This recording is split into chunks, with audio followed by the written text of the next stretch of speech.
even with Trent Williams coming back, the rest of this offensive line needs to be talked about. It needs to be addressed. Like there should not be there shouldn't. I mean, unless we get rid of a couple guys, there should not be another position that they focus on more than the offensive line. And I know you can't just draft them 1, 2, 3, 4, 5, 6, but that's what I would do. We gonna hit on one of them. Like I'm focusing every bit of free agency, every bit of offensive line, defensive line. The rest of it, I think they got great guys there. Debo had a really good game, 7 catches for 96 yards, 5 rushes for 25 yards. He looked motivated. He looked passionate. He looked like a guy trying to prove a point, trying to make up. He literally caught the same pass that he dropped last week versus the Rams and took it for a touchdown. You could see fight through everything to get that touchdown. Had another big play on a third down that got called back because of an illegal formation that really frustrated Kyle Shanahan. But at this point, this season is a wrap. Guys are playing for pride and playing to see who really wants to be on this team next year. Draft position is going to matter. Obviously, they got this game against Detroit, and they finish it off against the Arizona Cardinals. But now you got to focus on where you're drafting. I think they're 11th right now in draft order. And you need a right tackle. You're going to need a right tackle. That's not no ifs, ands, or buts, no discussion, no nothing. A right tackle. You need to figure out a center maybe in the second round, a young center that can get, has an anchor, smart. There's plenty of them in the Big Ten somewhere to find them. Maybe one in the SEC. Find a center, and then maybe find a guard in free agency. It looks like you have one in Pooney. You got to put a competition out there at left guard, and the rest of it, I think you feel good about the pieces coming back, but that offensive line needs to be the number 1, number 2, and number 3 priority this offseason. If you're going to pay this quarterback all the money you're going to have to pay him, or if they decide to franchise him or whatever they're going to do, you want to keep him upright. You want to keep him upright so that he can be the playmaker that he has been. This year, he's been under a lot more duress. He's been using his legs more. He's had to leave the pocket more often than not. It hasn't been great, and a lot of it is because the offensive line hasn't been strong. And without Trent, it's looked even worse. Jalen Moore came out, and now it looks Spencer Buford went to left tackle, and it was a rough game in that regard. They put a lot of pressure. Jordan Brooks had a sack. Zach Sealer had a sack. Chop Robinson had a sack. And on the opposite side, the San Francisco 49ers defense had no sacks. And that's another concern because Tua Tagovailoa is one of the quarterbacks that gets the ball out quick because of his concussion issues, because of the things that he's had to deal with. But you got to find a way to get home. When receivers are covered up, you got to find a way to get turnovers. You got to find a way to impact this game. And there's no sacks, no turnovers in this game. That's a point of concern. But I think they got the right pieces in place. Obviously, gotta get Greenlaw healthier, him and Fred. You might have to find another pass rusher in free agency. I know, obviously, Javon Hargrave is a guy they paid a lot of money who hasn't been able to play. Injury took him out of the lineup, but that's somewhere else you're going to have to address further after the offensive line because there has been a lot of investment in defensive line. Again, Eric Armstead was a big deal, guys. He was. Doesn't always show up on the stat sheet, and sure, he missed some games, but when he's in there, he makes an incredible impact on and off the stat sheet, and you're missing that. DeForest Buckner got traded away a couple years ago. I'm sure they'll look to maybe have a conversation with the Indianapolis Colts and see if they can bring him home. Perhaps that'd be a good move to make. But right now, this team is playing for pride, get through the end of the year healthy. There's not a lot of positives that come out of this game, only scoring 17 points. Kicker misses another kick. I think that's going to be a position they have to address. I think it should be Jake Moody should not be going in feeling comfortable about his job next season. I think there needs to be a competition all offseason long. There should not be comfort at the kicker spot. He did not play well enough, regardless of draft position. You have to bring kickers in here because that is a position where guys are a lot more efficient and reliable than he has been this season. And I know you can talk about injury, you can talk about this, you can talk about that, but this is the National Football League, and I'm sorry, the margin for error in that position is a lot less than every other position because of what it means, what it takes. Like, it's so much harder to do every other position.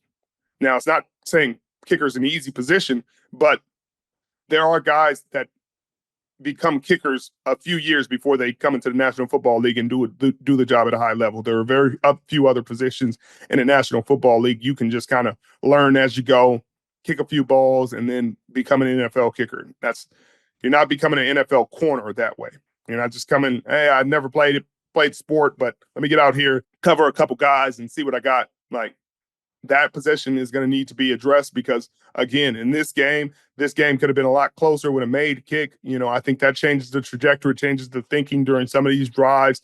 But you're missing kicks consistently. It's almost like you're so unreliable. That's the only thing that's reliable about it, is that you're probably going to miss.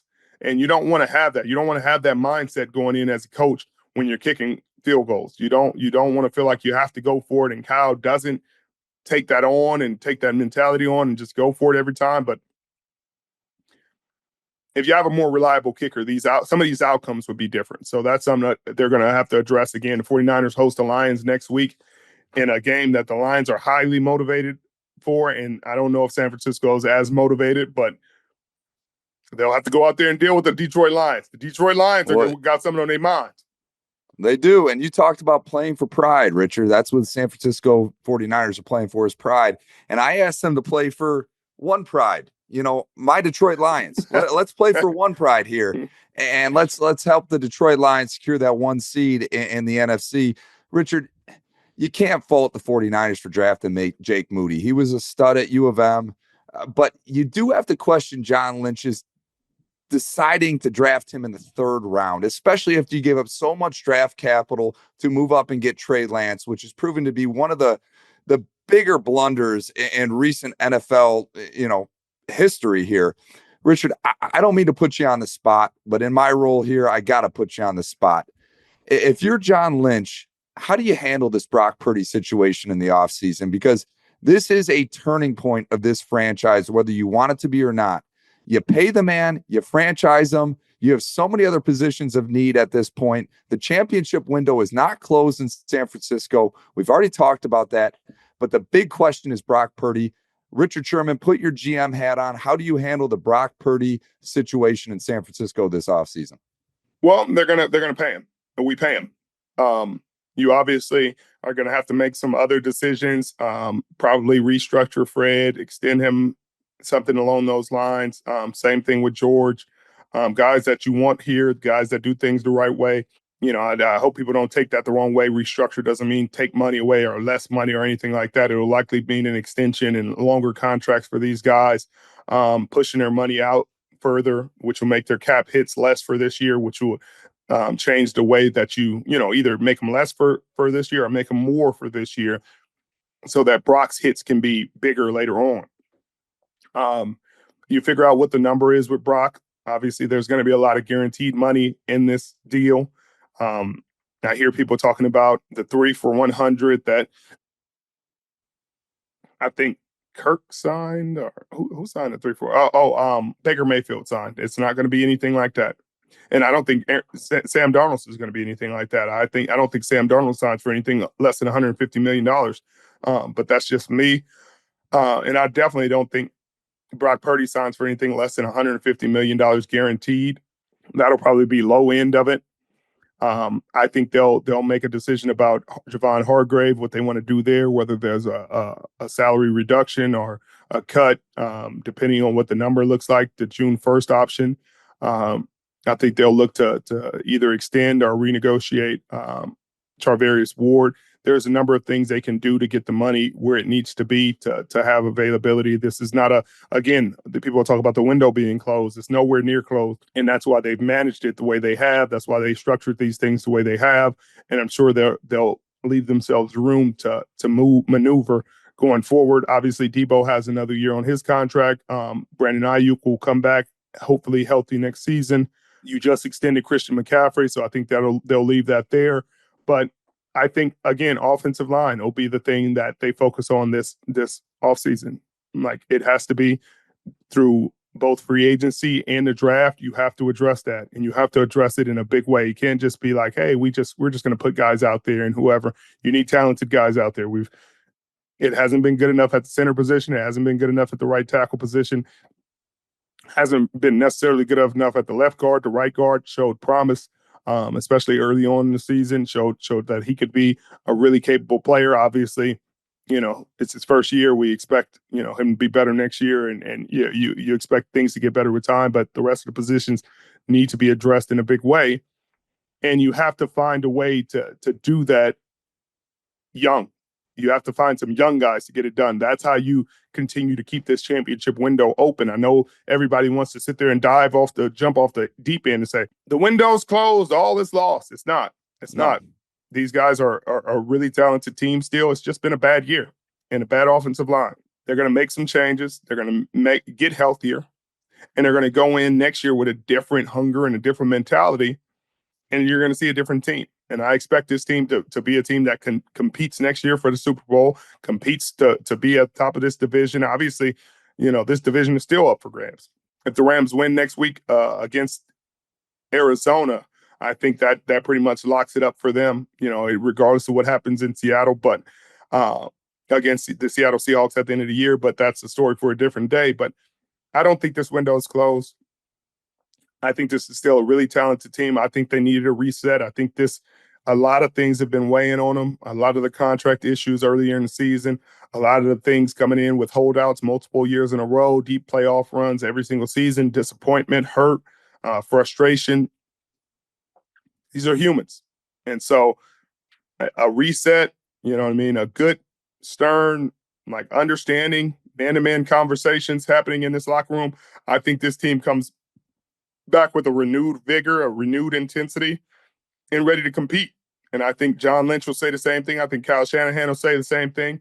I look forward to seeing what they do next year and what they do in this offseason, because right now, it's not much to say. This season has been a disappointment on a lot of